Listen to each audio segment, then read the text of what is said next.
Hey guys, it's Z here back with another tutorial and I hope you guys are doing great.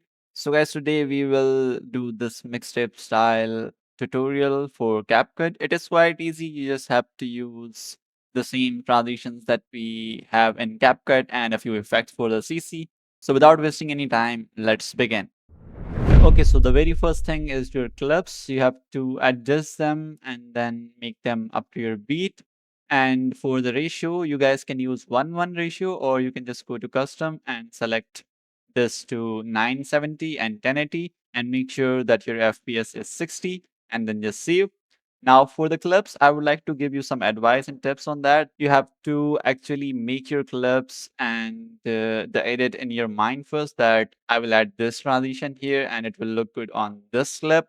Like if I am adding a zoom, so these two clips are matching. So you have to make your clip selection a bit better than normal. Like you don't have to put random clips there. And for the speed, I just only imported these clips and then just sped them up to the beat for all of the clips. And one more thing for the quality, what I do here is that I just make another timeline. And here, as you can see that I enable this enhanced quality to AI HD and optical flow to 60 FPS for all the clips. And then I separate them and export each differently so that I can get the clip only. Then I import them back and adjust them according to their beat. So now let's start giving them the keyframes. Firstly, select all of them and then you have to simply adjust their size so that it can fit the ratio. Now, if you think that you can give it some keyframes, like to give it zoom or any extra X and Y movement, you guys can do that and adjust all of your clips. Like you can see me doing these with these clips. For the first one, I added a simple zoom and focused on the face. Then for the next one, I just only added a zoom out.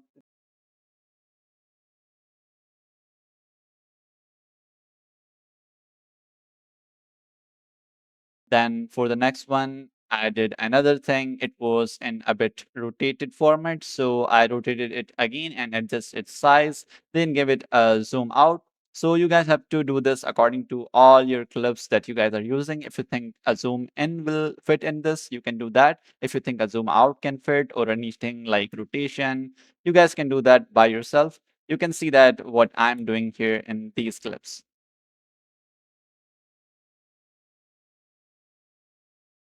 And one more thing, guys, if you think that there are two clips which are matching like these two, so we can just simply add a zoom into the face. So for that, I just simply added a keyframe at the starting, then I give it a zoom in like this so that it zooms out. Then I went to the middle of the clip, added a keyframe there, and here I zoomed out till it fixed up to the canvas like this. Then I go at the ending, and here you have to zoom in and adjust the rotation, X and Y, and scale of this clip so that it matches the next frame of the next clip. Once you finish doing that, you can just simply give a zoom in to the next clip and it will look better and it will be a zoom in straight to the face like this, as you can see. Likewise, do the zooms and each and everything with all the other clips. And then once you do that, you have to give them the graph.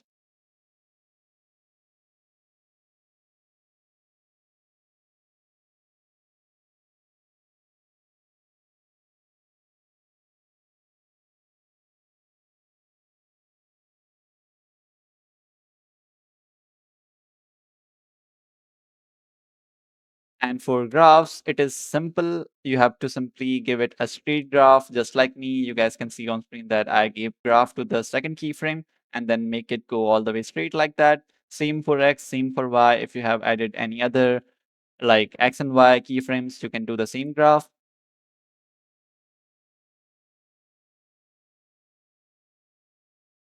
And then for this middle one clip, which has the three keyframes, you have to do this, that you have to stretch it from both sides like this after giving it the graph, and you're done.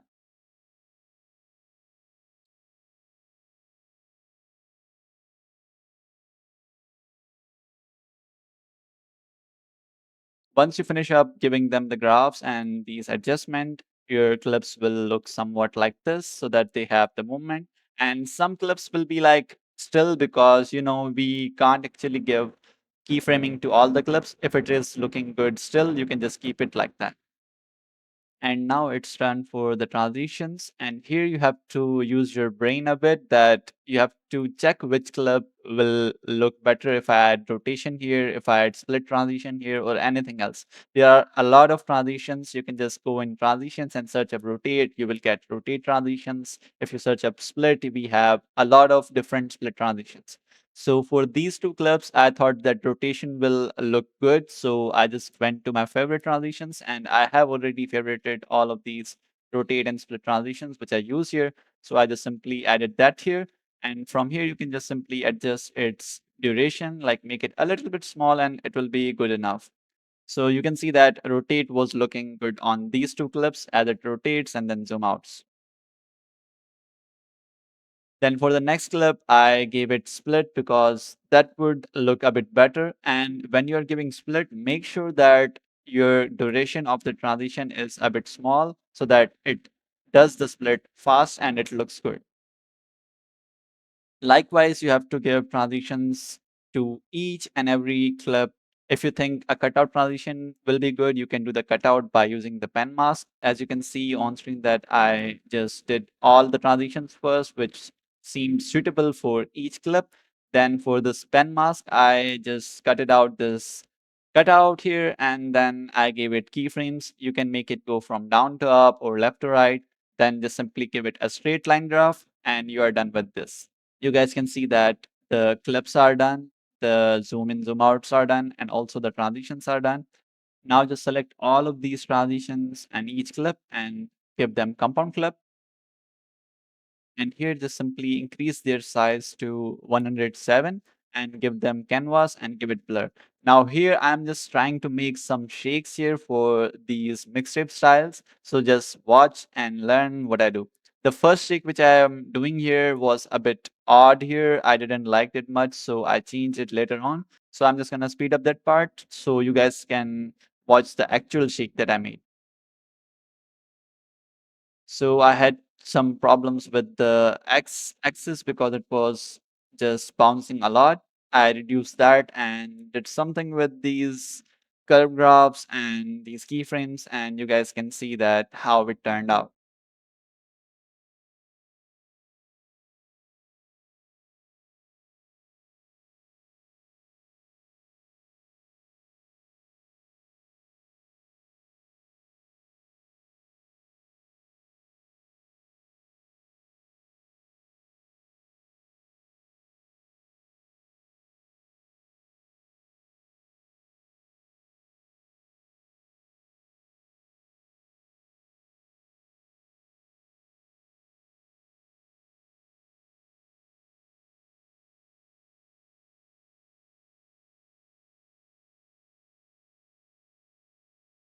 So if you guys think that you are satisfied with the shake and everything, you can just simply compound clip it.